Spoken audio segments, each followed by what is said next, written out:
வணக்கம் my dear மாணவ செல்வங்களே. இன்னைக்கு நீங்க எல்லாருமே கொஞ்சம் கடுமையான கேள்வின்னு நினைக்கக்கூடிய டிரான்சிஸ்டர் பெருக்கியாக எப்படி செயல்படுது அப்படின்ற கொஸ்டினை பத்தி இன்னைக்கு நம்ம பார்க்க போறோம். இங்கிலீஷ்ல வந்து நம்ம இதை ஆம்பிளிஃபையர் அப்படின்னு சொல்லுவோம். இப்போ பொதுவாக நான் வந்து பேசுறேன் அப்படின்னு வச்சுக்கோங்களேன். ஒரு 1000 பேர் முன்னாடி நான் பேசும்போது என்னுடைய குரல் மட்டும் போதுமானதா இருக்காது. அப்போ எனக்கு எதிர நான் ஒரு மைக் வச்சு பேசும்போது என்ன ஆகும் அப்படின்னா, என்னுடைய வாய்ஸை வந்து அந்த மைக்கும் அது கூட இணைஞ்சிருக்க ஸ்பீக்கர்ஸும் சேர்த்து அந்த வாய்ஸை பெருக்கி இன்னும் சத்தமாக தரும்.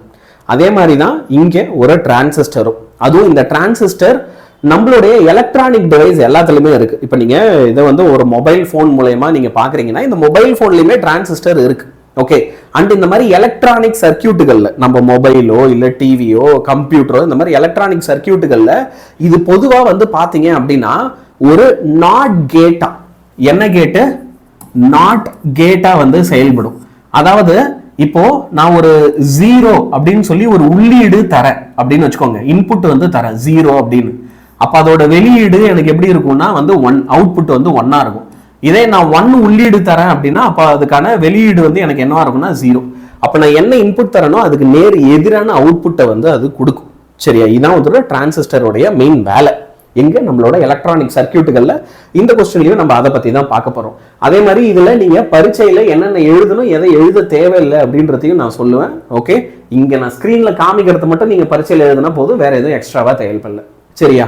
இப்ப நம்ம முதல்ல என்ன செய்யறோம், செயல்படும் நிலையில் உள்ள ஒரு டிரான்சிஸ்டரை எடுத்து வலுகுறைந்த ஓகே சைகைகளை பெருக்கும் திறன் கொண்ட பெருக்கம் என்பது சைகையின் வலிமையை அதிகரிக்கும் செயல்முறை ஆகும். பேசிக்கா அவங்க என்ன சொல்றாங்க அப்படின்னா, இந்த பெருக்கிற செயல் ஓகேவா, டிரான்சிஸ்டருடைய சைகையை எடுத்து ஓகே அந்த சைகைகளை நம்ம வந்து பெருக்கிறது அப்படின்றது என்னன்னா, எனக்கு ரொம்ப ரொம்ப வீக்கா இருக்கக்கூடிய சரியா வலு குறைந்த சைகைகளை எடுத்து அந்த வலு குறைந்த சைகைகளை நான் வந்து என்ன செய்ய போறேன் அப்படின்னா பெருக்கி அதோடைய வீரியம் ரொம்ப அதிகமா இருக்கிற மாதிரி நான் வந்து கொடுக்க போறேன். ஓகே, மிக அதிக அளவு பெருக்கம் தேவை. இதே வந்து எனக்கு இதுல இந்த பெருக்கம் ஓகே, அதாவது இதோடைய வேல்யூவை நான் ரொம்ப ரொம்ப அதிகப்படுத்தணும், இந்த சைகையுடைய வேல்யூவை நான் ரொம்ப ரொம்ப அதிகப்படுத்தணும் அப்படின்னு நினைக்கிறேன்னு வச்சுக்கோங்க. அப்போ இந்த டிரான்சிஸ்டர் கூட ஓகே, இந்த டிரான்சிஸ்டர் கூட நான் இன்னும் ஒரு சில பொருட்களை வந்து பிணைப்பு பண்ண போறேன், அதாவது வந்து இது கூட சேர்க்க போறேன், ஜாயின் பண்ண போறேன்.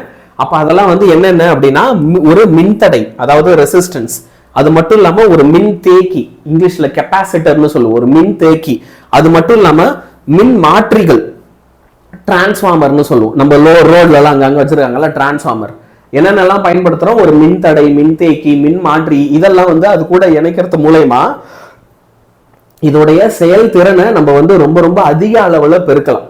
என்னால இந்த ஆம்பிளிஃபிகேஷன் ப்ராசஸை ஓகே, இந்த பெருக்கல் செயலை ரொம்ப பெரிய அளவுல என்னால செய்ய முடியும். ஓகே, இவை பல்நிலை பெருக்கிகள் எனப்படும். இந்த மாதிரி நான் நிறைய அது கூட ஜாயின் பண்ணி பயன்படுத்துறேன் அப்படின்னா அதை நான் பல்நிலை பெருக்கிகள் அப்படின்னு சொல்லுவேன். ஓகே, இப்போ ஆனா இங்க நம்ம பார்க்க போறது என்ன, இங்க நம்ம பார்க்க போறது ஒரு ஒற்றை நிலை பெருக்கியா தான் இருக்க போது. அது என்ன சார் ஒற்றை நிலை பெருக்கி அப்படின்னா என்ன? இங்க நம்ம பயன்படுத்த போற இந்த எலக்ட்ரானிக் சர்க்கியூட்ல ஒரே ஒரு டிரான்சிஸ்டர் தான் இருக்கும், நிறைய இல்ல, ஒரே ஒரு டிரான்சிஸ்டர். சோ ஒற்றை நிலை பெருக்கி மின் சைகைகளை பெருக்குவதற்கு விவரிக்கப்பட்டுள்ளது எங்க இதுல. ஒற்றை நிலை என்பது ஒரு டிரான்சிஸ்டர் மட்டும் ஓகே இணைப்பு பொருளாக குறிக்கிறது. ஒரே ஒரு டிரான்சிஸ்டர் மட்டும்தான் இங்க இருக்க போது, அது கூட ஒரு சில இணைப்பு பொருள் ஓகே மற்றும் இணைப்பு பொருள்களை குறிக்குது. அதெல்லாம் என்னென்ன, அந்த மின் தேக்கி ஓகே, மின்தடை, மின்மாற்றி எல்லாம் இருக்குல்ல, அதெல்லாம் தான் அந்த இணைப்பு பொருள். இப்ப என்பிஎன் டிரான்சிஸ்டர் ஆனது பொது ஓகே உமிழ்பான் வடிவமைப்பில் இணைக்கப்பட்டுள்ளது. இது என்னது, பொது உமிழ்பான் வடிவமைப்புல நம்ம வந்து இணைச்சிருக்கோம் அப்படின்றாங்க. இது என்னன்றத நான் உங்களுக்கு காமிக்கிறேன். சரி, அப்ப பொது உமிழ்பான் அப்படின்னா என்ன நிலை சார் அது? இப்போ இந்த உமிழ்பான் அப்படின்றது என்ன, எமிட்டர், இ இருக்கு பாரு, இ ஃபார் எமிட்டர். இந்த எமிட்டரை தான் நம்ம வந்து என்ன சொல்லுவோம்னா உமிழ்பான் அப்படின்னு சொல்லுவோம். இந்த உமிழ்பான் வந்து எப்படி இருக்கு அப்படின்னா, இந்த பாரு, இந்த விஎஸ் விஓ இதை வந்து நம்ம இன்புட் அப்படின்னு சொல்லுவோம், உள்ளீடு. இது வழியா தான் நம்ம உள்ளீடு தரோம். சரியா? இது வந்து வெளியீடு, அவுட்புட். இது ரெண்டுத்துக்குமே இந்த எமிட்டர் வந்து பொதுவா கனெக்ட் ஆயிருக்கும். இது ரெண்டுத்துக்குமே வந்து இது என்னது, பொதுவா போய் கனெக்ட் ஆயிருக்கும். சரியா? இப்போ ஒரு வச்சுக்கு கலெக்டர் எடுத்தா அவுட்புட்ல தான் கனெக்ட் ஆயிருக்கும். பேஸ் எடுத்தீங்க அப்படின்னா அது வந்து இன்புட்ல மட்டும்தான் கனெக்ட் ஆயிருக்கும். ஆனா இந்த உமிழ்பான் மட்டும்தான் ரெண்டுத்துக்கும் பொதுவா இருக்கும். அதனாலதான் இதை வந்து ஒரு பொது உமிழ்பான் நிலையில இது கனெக்ட் ஆயிருக்கு. ஓகே, பொது உமிழ்ப்பான் வடிவமைப்பில் இணைக்கப்பட்டுள்ளது அப்படின்றத சொல்றாங்க. இதை எழுதிட்டு நேரா இந்த ஃபார்முலாக்கு வந்துடும். நம்ம புத்தகத்துல இதுல நடுவில் ஒரு சில விவரங்கள்லாம் இருக்கு, அந்த சர்க்கியூட் டயக்ராம் பத்தி உங்களுக்கு விவரங்கள்லாம் சொல்றாங்க, அதெல்லாம் நமக்கு தேவையில்லை. நேரா இருந்த ஃபார்முலாக்கு வந்துடும். இந்த ஃபார்முலா ரொம்ப முக்கியம். நீங்க இது எழுதும் போது இந்த கலெக்டர் இருக்கு பாருங்க, அப்ப இந்த கலெக்டர்ல இருக்கக்கூடிய மின்சாரமானது எப்படி இருக்கும் அப்படின்னா பீட்டா டைம்ஸ் ஐபியா இருக்கும். அப்போ பீட்டா உடைய வேல்யூ வந்து என்ன அப்படின்னா ஐசி டிவைடட் பை ஐபி அப்படின்னு எடுத்து எழுதிட்டு, இப்போ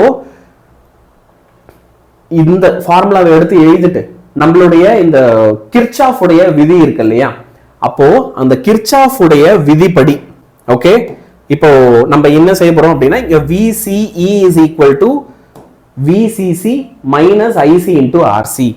இப்போ இந்த கேள்வியை எதை சுத்தி தருமா ரிவால்வ் ஆக போது இந்த வேல்யூ தான். இந்த IC RC உடைய வேல்யூ அதிகமா இருக்கு. ஓகே, இது வந்து அதிகமா இருக்கு அப்படின்னு வச்சுக்கோங்க. அப்போ இது வந்து எப்படி இருக்கும் அப்படின்னா கம்மியா இருக்கும். இதுவே இப்போ இதோட வேல்யூ வந்து இது கம்மி ஆயிடுச்சு அப்படின்னு வச்சுக்கோங்க. இந்த ஐசி ஆர்சி உடைய வேல்யூ வந்து கம்மி ஆயிடுச்சுன்னா அப்ப இந்த விசி வந்து எனக்கு என்ன ஆயிடும் அப்படின்னா அதிகமா ஆயிடும். இவ்வளவுதான் விஷயம். இதை சுத்தி தான் இந்த முழு கொஸ்டினும் இப்ப வந்து என்ன பண்ண போகுதுன்னா ரிவால்வ் பண்ண போகுது. சரி, அப்ப இதோட செயல்பாடு என்ன?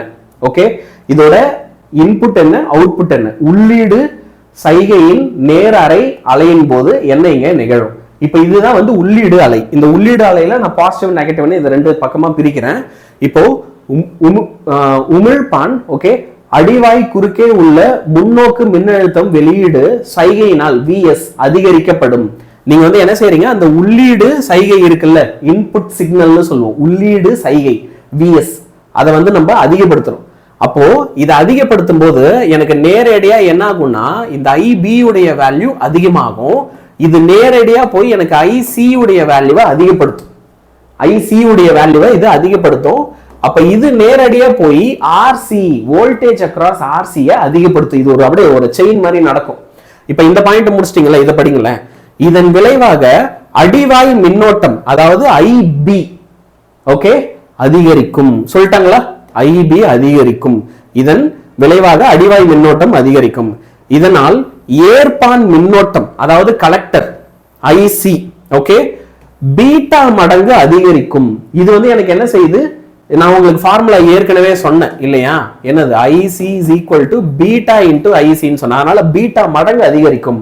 அப்ப இதனால அடுத்து என்ன ஆகும், RC இன் குறுக்கே மின்னழுத்த இறக்கத்தை ஓகே அதிகரித்து ஏற்பான் உமிழ்ப்பான் மின்னழுத்த வேறுபாட்டை குறைக்கும். அப்ப இந்த இடத்துல என்ன ஆகுது அப்படின்னா இந்த RC கிட்ட ஓகே இங்க வந்து மின்னழுத்த இறக்கம் அதிகரிக்குது. இந்த IC RC மின்னழுத்த ஓகே மின்னழுத்தம் இந்த இடத்துல வந்து எனக்கு என்ன ஆகுது, அதிகரிக்குது. அதன் விளைவா VC உடைய வேல்யூ, இந்த VC உடைய வேல்யூ வந்து எனக்கு என்ன ஆகுது, இவங்க எங்க அழகா தெளிவா சொல்றாங்க பாரு, IC RC அதிகரிக்கிறது. அப்போ ஆட்டோமேட்டிக்கா VC வந்து என்னன்னா குறையும், அதோட வேல்யூ குறையும். அதை தான் உங்களுக்கு நான் இங்கேயும் சொன்னேன். இந்த பாரு, இதோட வேல்யூ அதிகமாச்சுன்னா இது கம்மியாகும், இதுவே இதோட வேல்யூ கம்மியாச்சுன்னா இது அதிகமாகும். அதான் பாயிண்ட். அதை கரெக்டா எடுத்து எழுதணும். எடுத்து எழுதிட்டியா, அப்ப அது குறையறதுனால அடுத்த விளைவு என்ன ஆகும், எனவே நேரலை உள்ளீடு சைகை வெளியீட்டில் பெருக்கப்பட்ட எதிரலை சைகையாக உருவாகிறது. இதனால் வெளியீட்டு சைகை 180 டிகிரி திருப்பப்படுகிறது. இப்ப இந்த படத்தை பாரு, இன்புட்ல அதாவது உள்ளீடுல இது வந்து மேல இருக்கு, பாசிட்டிவ் மேல இருக்கு சரியா. ஆனா இது அப்படியே வெளியீடு அவுட்புட்ல எப்படி வருது அப்படின்னு பாத்தீங்கன்னா கீழே வருது. அப்ப அது மேல இருந்தது 180 டிகிரி இப்படி கீழே திருப்பப்படுகிறது அப்படின்றாங்க. இப்போ அதே மாதிரி நெகட்டிவ் ஹாஃப் சைக்கிள் இந்த பகுதிக்கு வரும். உள்ளீட்டு சைகையின் எதிர் அறை ஓகே இந்த மீதி பாதி இருக்குல்ல, அந்த எதிர் அறை அலை போது இப்ப இது ரொம்ப ரொம்ப சுலபம். ஃபர்ஸ்ட் ஒன் புரிஞ்சிடுச்சுன்னா, முத வாட்டி நம்ம என்ன செஞ்சோம், முத வாட்டி அந்த உள்ளீட்டு சமிக்கை இருக்குல்ல, சைகை இருக்குல்ல, அதோட வேல்யூவை அதிகப்படுத்தணும். இப்ப அதோட வேல்யூவை குறைக்க போறோம் சரியா. உமிழ்ப்பான் அடிவாய் குறுக்கே உள்ள முன்னோக்கு மின்னழுத்த உள்ளீடு சைகை VS குறைகிறது. அப்ப ஆட்டோமேட்டிக்கா அடுத்து வந்து உங்களுக்கு என்னவாகும், அடிவாய் மின்னோட்டம் IB வந்து குறையும். அப்ப அது குறைஞ்சதுன்னா ICன்ற மின்னோட்டமும் உங்களுக்கு என்ன ஆயிடும்னா குறைஞ்சிடும். அப்ப அது குறைஞ்சதுன்னா ஆட்டோமேட்டிக்கா IC RC உடைய வேல்யூ குறையும். ஓகேவா? ஏற்பான் மின்னோட்டத்தில் ஏற்படும் குறைவு ஆர்சியின் குறுக்கே மின்னழுத்த இறக்கம் குறைந்து ஏற்பான் உமிழ்ப்பான், அதாவது வந்து இது என்னது கலெக்டர், ஓகேவா?